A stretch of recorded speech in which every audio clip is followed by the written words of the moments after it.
بسم اللہ الرحمن الرحیم۔ السلام علیکم دوستوں، امید ہے آپ سب خیریت سے ہوں گے۔ حضرت ابو ہریرہ رضی اللہ عنہ سے روایت ہے کہ میرے خلیفہ محبوب صلی اللہ علیہ وسلم نے وصیت فرمائی ہے کہ اللہ کے ساتھ کبھی کسی چیز کو شریک نہ کرنا، اگرچہ تمہارے ٹکڑے کر دیے جائیں اور تمہیں آگ میں بھون دیا جائے، اور خبردار کبھی جان بوجھ کر نماز نہ چھوڑنا، کیونکہ جس نے قضائے نماز چھوڑ دی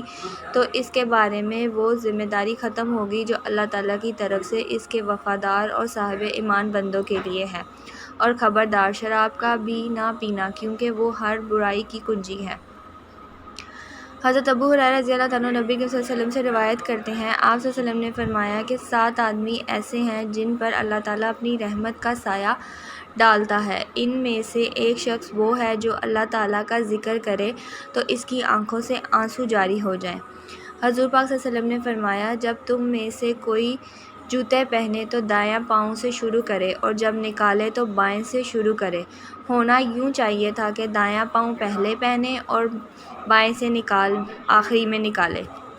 سیدنا ابو ذر رضی اللہ عنہ سے روایت ہے کہ آپ صلی اللہ علیہ وسلم نے فرمایا، سب سے برا نام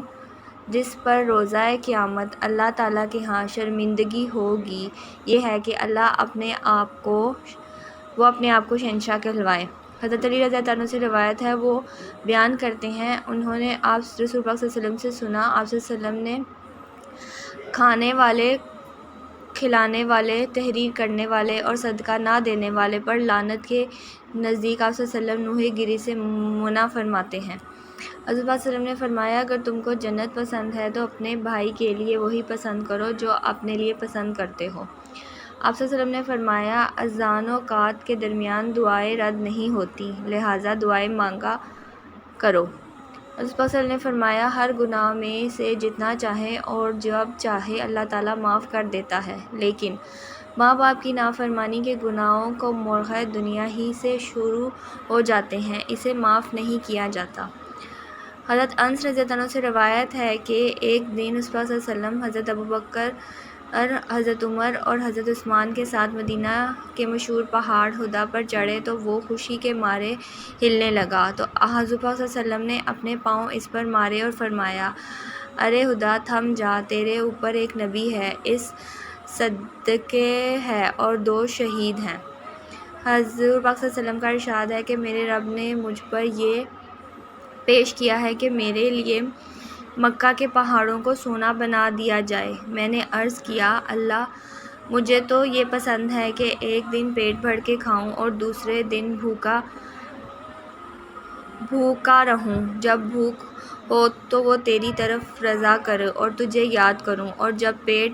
بھرا ہو تو تیرا شکر کروں، تیری تعریف کروں۔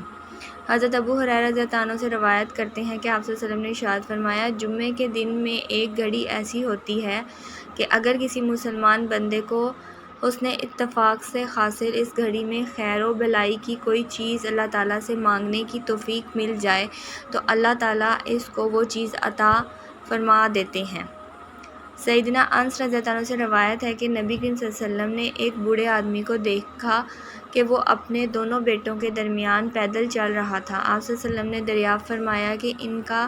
کیا حال ہے؟ لوگوں نے عرض کیا کہ ان کے پاؤں پنجے کے نزدیک کی ہیں۔ آپ صلی اللہ علیہ وسلم نے فرمایا، اللہ تعالیٰ اس کی جان کو تکلیف دینے سے بے نیاز ہے، اور اس بوڑھے کو حکم دیا کہ سوار ہو جاؤ۔